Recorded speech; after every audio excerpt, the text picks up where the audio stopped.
보면은 이제 그 인물이 바뀌죠. 다윗이 이렇게 표현합니다. 다윗. 그래서 다윗의 글을, 다윗의 예언을, 다윗에게 주신 하나님의 말씀을 증거합니다. 오늘 보면 25장에 같이 25절에 같이 읽으시겠습니다. 25절 시작. 다윗이 그를 가리켜 이르되 내가 항상 내 앞에 계신 줄을 배웠으며 나를 요동하지 않게 하기 위하여 그가 내 우편에 계시도다. 여기 25절에 보면 그가 이렇게 표현합니다. 그가 누구입니까? 오늘 핵심이 바로 그가라고 하는 말씀입니다. 그가 누구일까요? 하나님을 말씀하시고 있죠. 성부 하나님, 성자 예수님, 성령 하나님을 말씀하고 있습니다. 지금 이번 주일은 스승의 주일로 지키고 있는데 우리의 영원한 스승은 누구입니까? 하나님이세요. 예수님이세요. 성령님이 있습니다. 성령님은 직접 우리에게 이렇게 말씀하세요. 보혜사 아버지께서 내 이름으로 보내실 성령, 그가 너희에게 모든 것을 가르치시고, 그러니까 성령이 오시면 모든 것을 가르쳐 주시네요. 그러니까 우리의 참된 스승은 누구입니까? 성령 하나님이십니다. 예수님이 말씀하시는 거예요. 성령님이 오시면 모든 것을 가르쳐 주신다. 이 스승은 뭐예요? 먼저 난 자예요. 먼저 난. 그래서 먼저 나서 가르치는 자가 스승입니다. 그러니까 하나님은 먼저 계신 분이에요. 이 성령님이 이 땅에 오시면 모든 것을 가르치시며 이렇게 표현합니다. 그러면서 내가 너에게 말한 모든 것을 생각나게 하리라. 예수님이 말씀하신 것을 다 생각나게 하시는 분이 누구라고요? 성령님이십니다. 그 성령님은 우리의 참 스승이십니다. 그래서 다윗은 이 성령님의 조명을 하고 있습니다. 다윗은 이 성자 예수님의 조명을 하고 있습니다. 다윗은 하나님에 대해서 조명을 하고 있습니다. 다윗이 그를 이렇게 표현합니다. 여러분, 왜 베드로 사도가 설교할 때마다 말씀을 인용할까요? 지금 이 전에 말씀은 요엘 선지자의 글을 통해서 성령에 대한 말씀을 인용하셨고, 지금 오늘은 다윗의 글을 통해서 그가 하나님을 설명합니다. 오늘 본문의 핵심은 그가 이 말씀과 함께 더불어서 27절입니다. 27절 다 같이 들어가서 보십니다. 시작. 이는 내 영혼을 음부에 빠지지 아니하시면 주의 거룩한 자로 썩임을 당하지 않게 하실 것이미로다. 부활입니다. 한마디로 말하면 부활입니다. 여러분, 기독교의 핵심은 부활입니다. 부활 없이는 기독교가 전파되지 않아요. 부활이 없으면 우리의 믿음도 헛것이다. 모든 것은 부활에 초점을 맞추고 있습니다. 즉 하나님이 예수님이 이 땅에 보내주셨고 예수님이 십자가에 죽으셨지만 사흘 만에 다시 살아났다. 썩임을 당치 않겠다. 그러니까 이 부활이 핵심입니다. 성경의 핵심은 부활이에요. 부활이 있으려고 하면 어떻게 해야 됩니까? 죽음이 뒤따라야 돼요. 죽음이 없이는 부활할 수가 없다고 하는 것입니다. 그래서 십자가의 복음이 나오는 것이죠. 이 부활을 통해서 십자가의 복음이 등장하는 것입니다. 자, 오늘 시편을 글을 인용하는데 시편 16편의 글을 인용합니다. 여기 시편 16편에 보면은 그렇게 말씀을 하시고 있습니다. 하나님이여 나를 지켜주소서 내가 주께 피하나이다. 다윗 왕은 그렇게 고백하고 있어요. 다윗 왕의 신앙을 보면 하나님이여 나를 지켜주소서 내가 주께 피하나이다 그래. 그러니까 나를 지키실 분은 누구라고요? 하나님밖에 없단 말이죠. 다윗이 어려서는 목동이었습니다. 목동 때에 이미 하나님을 경험했어요. 자기 양을 물고 가면 그 사자가 물고 가면 사자의 입에서 양을 빼앗아 옵니다. 곰이 물고 가면 곰의 입에서 양을 빼앗아 와요. 그러면서 다윗은 어려서부터 하나님의 임재를 경험했던 사람이에요. 그리고 다윗이 기름 부었을 때 사울 왕이 다윗을 죽이기 위해서 그 수많은 군사를 풀어서 다윗을 쫓을 때에 다윗은 그 땅에서 살지 못하고 저 블레셋까지 피난 갔던 그 다윗, 그렇게 숨어서 다니며 피해 다니며 그렇게 어려움을 당하는 그 환난 중에 쓰여진 시가 뭐냐? 이 시편입니다.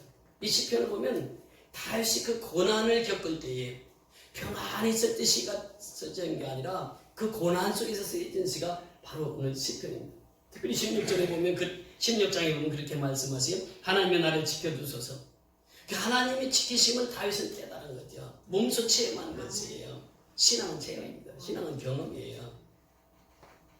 어느 어머니가 애가 밥을 잘 안 먹어요. 그래서 밥을 좀 먹게 해야 되겠다 해서 여행을 갔는데 그래 여행 가서 저녁 식사를 합니다. 하는데 이 아이가 밥을 먹으라고 하니까 안 먹어요. 야, 한 숟갈만 더, 한 숟갈만 더. 그래도 안 먹는 거예요. 그래? 그러면 내가 이 기회에 이 아이 좀 밥 먹는 버릇 좀 가르쳐야 되겠다 하고, 그래, 너 먹고 싶지 않아? 그럼 먹지 마. 이 밥을 안 먹으면 안 먹게 했어요. 저녁을 이제 먹고 싶지 않다고 하니까 안 먹였습니다. 그리고 이제 저녁에 뛰어노는 거예요. 신나게 뛰어놀고 나니까 얘가 배가 고픈 거예요. 아빠 나 배고파. 밥을 줘야 되는데 밥을 안 주는 거예요. 엄마 나 배고파. 밥을 안 주는 거예요. 네가 얘기했잖아. 밥을 안 먹고 놀고 배가 안 고프다고 했잖아. 그러니까 내일 아침까지 참아. 그러니까 애가 저녁에 너무 배가 고프니까 막 울면서 잠이 드는 거예요. 그래도 아침까지 밥을 안 준 거예요. 그러니까 이 아이가 아침밥을 주니까 한 그릇을 다 먹더라는 거예요. 그러면서 그 어머니가 그 아이를 교육시킬 때에 네가 배고픈 것을 알아봐야, 네가 체험해봐야, 네가 경험해봐야 밥을 먹는 거야. 그래서 밥을 먹게 했다고 하는 얘기입니다. 예수님도 역시 마찬가지입니다. 우리가 신앙생활할 때 하나님도 역시 마찬가지예요. 우리가 신앙생활할 때 하나님을 경험하기를 원하고 하나님을 체험하기를 원하고 몸소 경험한 자가 하나님을 떠나지 않는단 말이죠. 다윗이 하나님을 체험했어요. 그 어려운 고난 속에서 하나님 나를 지켜주시는 것을 체험했단 말이죠. 그래서 하나님은 나의 피난처가 되었다고 하는 것입니다. 여러분, 도피성이라고 하는 제도가 있습니다. 그 약성경에 보면 도피성이 곳곳에 눈에 띄는 곳에 세워놔요. 그래서 사람들이 부지중에 죄를 지었습니다. 그러면 도피성으로 가면은 그 사람이 재판을 받을 때까지 안전하게 거할 수 있습니다. 그것이 도피성이. 도피성 제도는 오늘날 예수님을 상징하는 것입니다. 예수님께서 말씀하세요. 수고하고 무거운 짐진 자들아 다 내게로 오라. 내가 너희를 쉬게 하리라. 도피성은 쉼터입니다. 참된 쉼터가 도피성입니다. 그러니까 다윗이 신앙생활하면서 깨달은 것이 뭐냐면 하나님만이 나의 참된 피난처다. 하나님만이 나의 참된 도피성이다. 예수님만이 나의 참된 도피성임을 깨달았던 것입니다. 그래서 그는 고백하는 것이죠. 하나님이 나를 지켜주셔서 내가 죽게 피하나이다. 그러면서 내가 여호와께 아뢰되 주는 나의 주님이시오니 주밖에 나의 복이 없다 하였나이다. 이것이 다윗의 신앙곡입니다. 주는 누구의 하나님이에요? 나의 하나님이에요. 그러니까 이스라엘 백성들이 고백한 신앙 고백이 무엇입니까? 아브라함의 하나님, 이삭의 하나님, 야곱의 하나님, 이스라엘의 하나님, 곧 나의 하나님, 그렇게 기도했단 말이죠. 그러니까 다윗이 깨달은 것은 하나님은 누구의 하나님이에요? 나의 하나님, 나의 하나님. 그래서 주밖에는 복이 없나이다. 이것이 진정한 다윗의 신앙 고백이었습니다. 오늘날 우리의 신앙 고백도 바로 이런 고백이 되어야 된다고 하는 것이죠. 그러니까 시편의 1편에 보면 복 있는 사람은 악인의 길을 쫓지 아니하고 죄인의 길에 서지 아니하고 오만한 자리에 앉지 아니하고 오직 여호와의 율법을 즐거워하여 그 율법을 주야로 묵상하는 자로다. 이게 복 있는 사람이란 말이죠. 그러니까 하나님께서는 우리에게 복을 주시기를 원하세요. 민수기 6장 22절에 보면 하나님은 아론을 축복의 제사장으로 세워서 아론을 통해서 축복을 해주시기를 원하셨고, 그래서 이스라엘 백성들에게 복을 주시기를 원하시고 이스라엘 백성들을 지키시기를 원하시고 하나님 그 얼굴을 향하여 드사 은혜 베풀어 주시기를 원하시고 평강 주시기를 원하노라. 이것이 바로 하나님의 속성이라고. 하나님. 그래서 우리는 여호와의 율법을 즐거워해야 돼요. 하나님께서 다윗 베드로를 통해서 그 다윗의 글을 인용해서 지금 하나님의 말씀을 선포하고 있는데, 그 말씀이 지금 다윗이 고백하고 있는 것처럼 내가 여호와께 아뢰되 주는 나의 주님이시오니 주밖에 나의 복이 없다 했나이다. 그러면서 고백하는 것이 무엇입니까? 3절에 내려가서 보면 땅에 있는 성도들은 존귀한 자들이니 나의 모든 즐거움이 그들에게 있다. 다윗은 항상 성도들을 그렇게 아꼈습니다.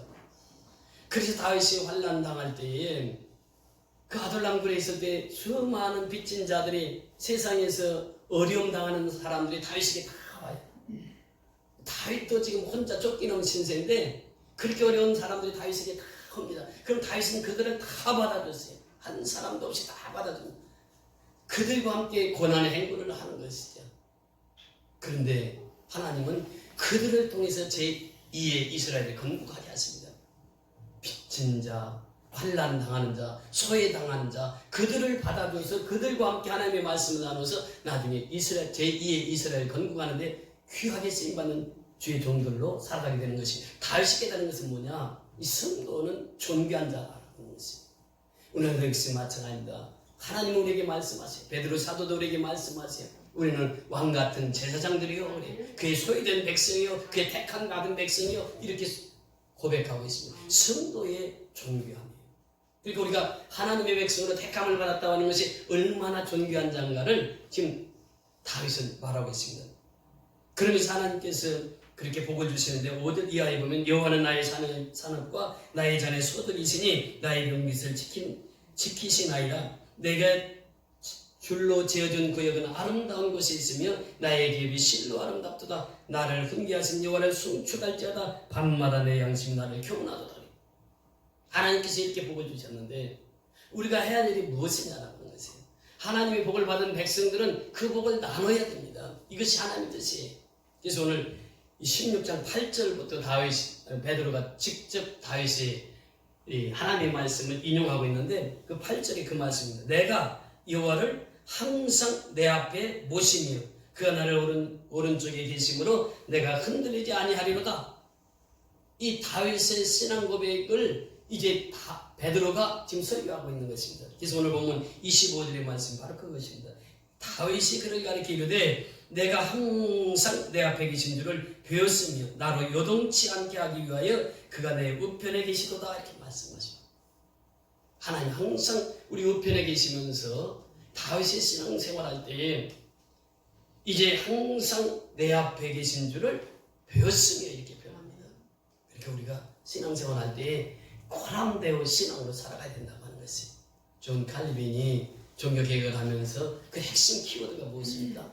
코람데오. 하나님 앞에서. 그 다윗이 이 하나님 앞에서의 신앙생활했어요. 그 사도행전 13장 22절에 보니까 이세 우선 다윗을 보니 내 마음에 합한 자라 내 뜻을 이룰 자니라 이렇게 표현합니다. 이 다윗의 신앙을 이제 소개하면서 베드로는 그렇게 고백하고 있습니다. 내가 항상 내 앞에 계신 줄을 배웠으며 나로 요동하지 않게 하기 위하여 그가 내 우편에 계시도다. 이렇게 말씀하십니다. 하나님 항상 우리 우편에서 우리를 도우시기를 원하시는 하나님이신 줄 믿습니다. 그래서 우리는 그 말씀을 사모하고 말씀대로 살아가야 됩니다. 그리 할 때에 하나님께서 다윗에게 주었던 그 신앙 우리에게도 주셔서 그 신앙으로 말미암아 승리하는 삶을 살게 될 줄 믿습니다. 다윗은 이어서 계속해서 고백합니다. 시편 19편에 보면 7절 이하에 그렇게 말씀하십니다. 여호와의 율법은 완전하여 영혼을 소생시키며 여호와의 정의는 확실하여 우둔한 자를 지혜롭게 하며. 그러니까 여호와의 율법은 완전하다. 하나님의 말씀은 완전합니다. 불완전하지 않아요. 완전한 하나님의 말씀은 완전하여 영혼을 소생시키며 이렇게 표현합니다. 영혼이 사는 길은 여호와의 말씀이요. 내 심령이 사는 것은 하나님의 말씀이란 말이죠. 하나님의 말씀은 완전하신 말씀이에요. 내 영혼을 소생시키며 여호와의 증거는 확실하여 우두는 자를 지혜롭게 하며 여호와의 교훈은 정직하여 마음을 기쁘게 하고 여호와의 계명은 순결하여 눈을 밝게 하도다. 여호와를 교회하는 너는 정결하여 영혼까지 이루고 여호와의 너는 진실하여 의로우니 금곧 많은 순금보다 더 사모할 것이며 꿀과 송이꿀보다 더 달도다. 이것이 하나님의 말씀입니다.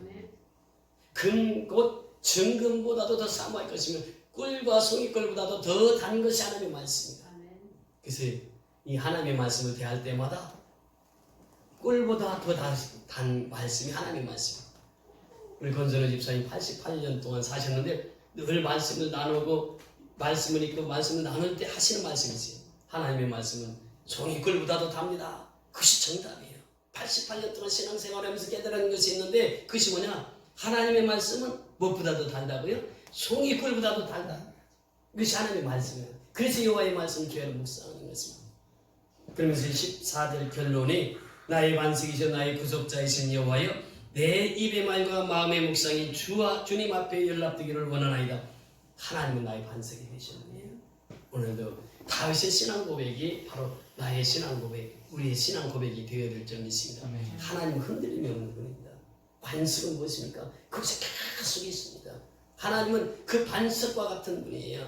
그래서 예수 그리스도는 어제나 오늘이나 영원토록 동일하시는 분. 어제나 오늘이나 내일이나 변함이 없는 분은 예수밖에 없어요. 하나님밖에 없다. 그래서 다윗은 고백하기를 여호와는 나의 반석이시요 나의 구속주시니라. 이렇게 말씀하십니다. 나의 구원자는 오직 하나님밖에 없습니다. 아멘. 이것을 다윗왕은 고백합니다. 그러면서 내 입의 말과 마음의 묵상이 주 앞에 연락되기를 원하나이다. 그래서 우리가 하루하루를 살아가면서 내 입술에서 나가는 말이 하나님을 찬양하는 말, 하나님을 높이는 말, 하나님을 증거하는 말, 칭찬하는 말, 위로하는 말, 격려하는 말이 되어야 하나님이 내 입에서 나가는 그 말을 연락하게 되는 줄 믿습니다. 내 마음의 묵상이 내 마음에는 항상 하나님의 말씀이 있어서 그 마음 속에서 말씀이 끊이지 않아. 여호수아처럼 이 율법책을 내 입에서 떠나게 하지 말며 주야로 그것을 묵상하여 하나님의 말씀을 떠나지 않고 주야로 그 말씀을 묵상할 때에 내 길이 평탄하게 될 것이 내가 형통하리라 말씀하십니다. 오늘 이 말씀처럼 내 입의 말과 마음의 묵상이 주 앞에 연락되기를 원하나이다. 오늘 우리 예배가 하나님 앞에 연락되기를 소원해야 될 줄 믿습니다. 그래서 하나님은 우리 예배를 흡양하시고 우리 예배를 통해서 하나님께서는 하늘의 신령한 복과 땅의 기름진 복으로 채워주실 줄 믿습니다. 그래서 우리에게 하나님께서 말씀하시기를 여호와의 말씀을 그렇게 소중함을 말씀하시겠습니다. 베드로전서 2장 2절에 보면 하나님의 말씀을 신령한 젖이라 이렇게 표현합니다. 여러분 어려서 우리가 어머니의 젖을 먹고 자랍니다. 근데 젖 속에는 완전하기 때문에 젖 외에는 다른 거 안 먹어도 아이는 자랄 수 있습니다. 다 영양분이 젖 속에 다 있단 말이죠. 그렇게 신령한 젖이라고 하는 것은 무엇입니까? 하나님의 말씀이 신령한 젖이라. 그래서 우리는 신령한 젖을 먹어야 살 수 있는 것입니다. 그러면서 하나님의 말씀은 우리 영혼을 세웁니다. 이런 교회에 보면 직분자들을 세웁니다. 사도가 있고 그 신약에 보면 사도, 선지자, 복음 전하는 자, 목사, 교사를 주었는데 오늘날 교회에 목사가 있고 장로가 있고 권사가 있고 직분자들 세웁니다. 교사들이 있습니다. 왜 하나님께서 이 직분자들을 세우셨습니까? 이 세우신 목적은 성도를 온전케 하며 봉사의 일을 하게 하며 그리스도의 몸을 세우게 하려 함이라. 세 가지 목적이 있습니다. 우리 교회가 세워지는 것은 성도를 온전케 하기 위해서 직분자를 세웠다. 또 봉사의 일을 하기 위해서 직분자를 세웠다. 또 그리스도의 몸을 세우기 위해서 직분자를 세웠다. 이렇게 말씀하십니다.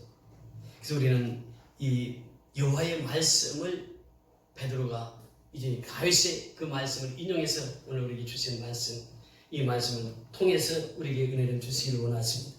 오늘 26절에 보면 그러므로 내 마음이 기뻐하였고 내 혀도 즐거워하였으며 내 육체도 희망이 거하리니 말씀하시겠습니다.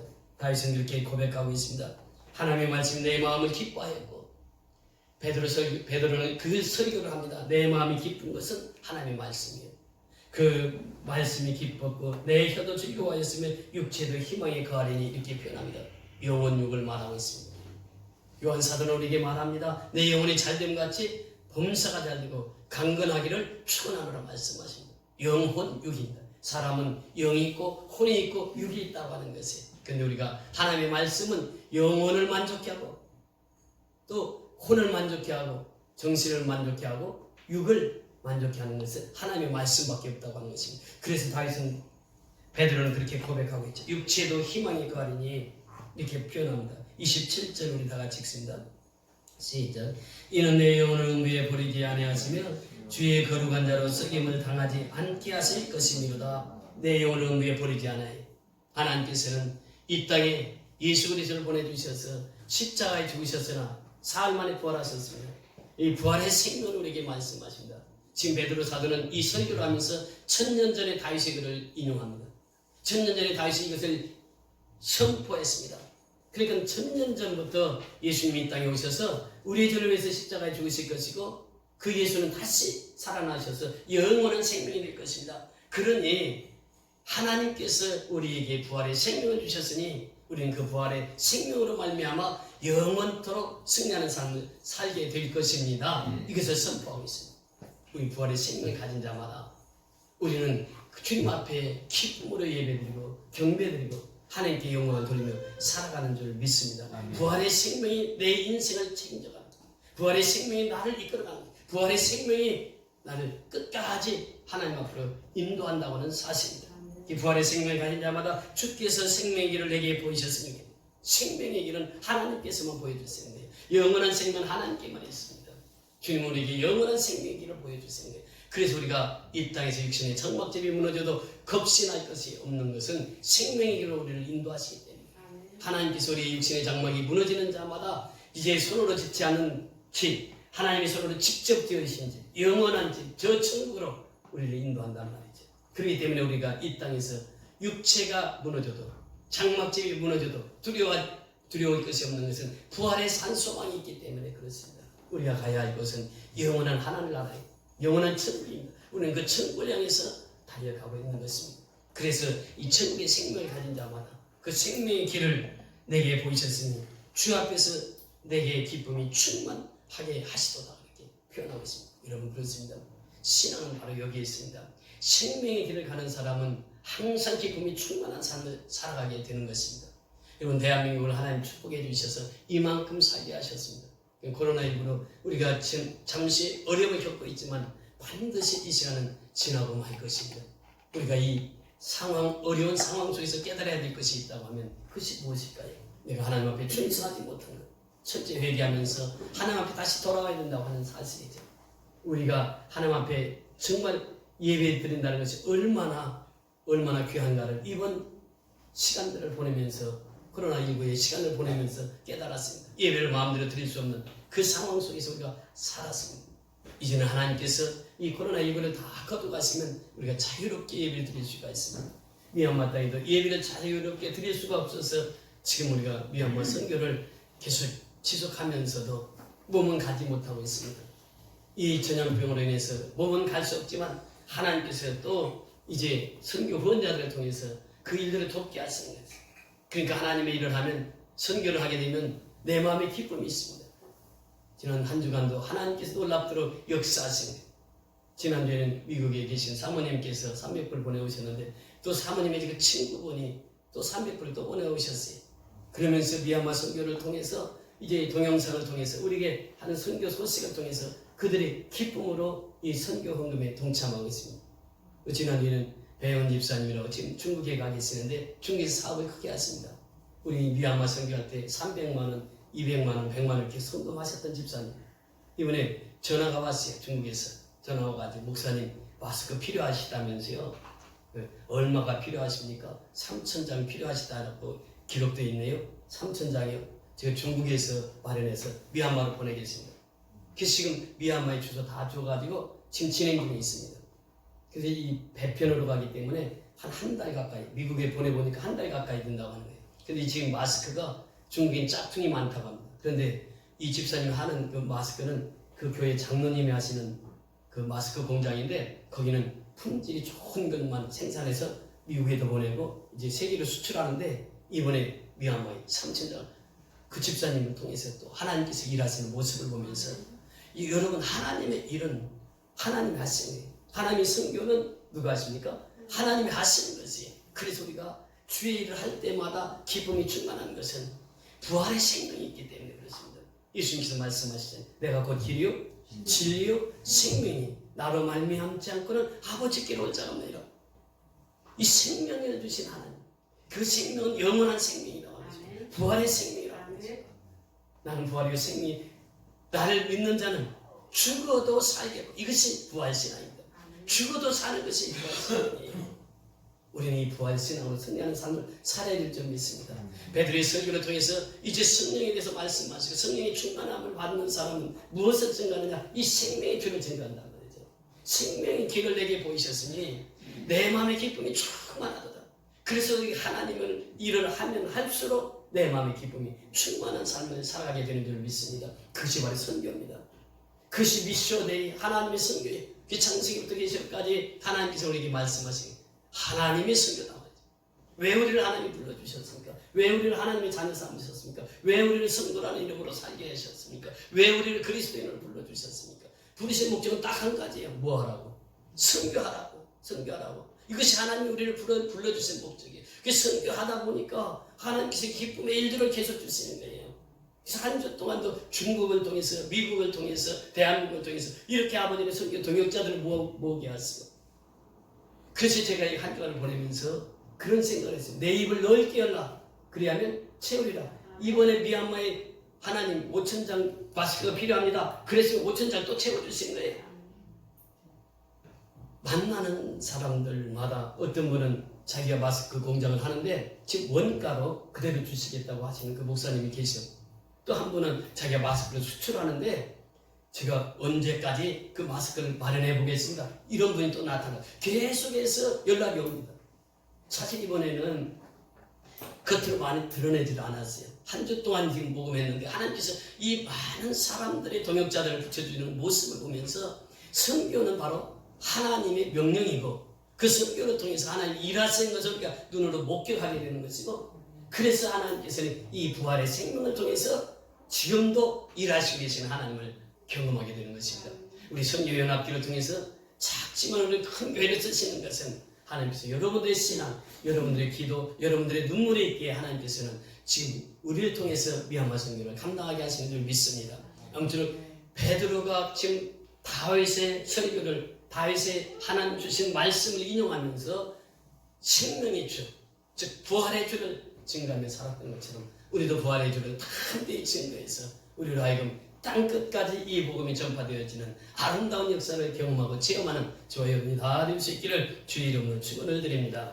우리 다 같이 일어나셔서 찬송가 94절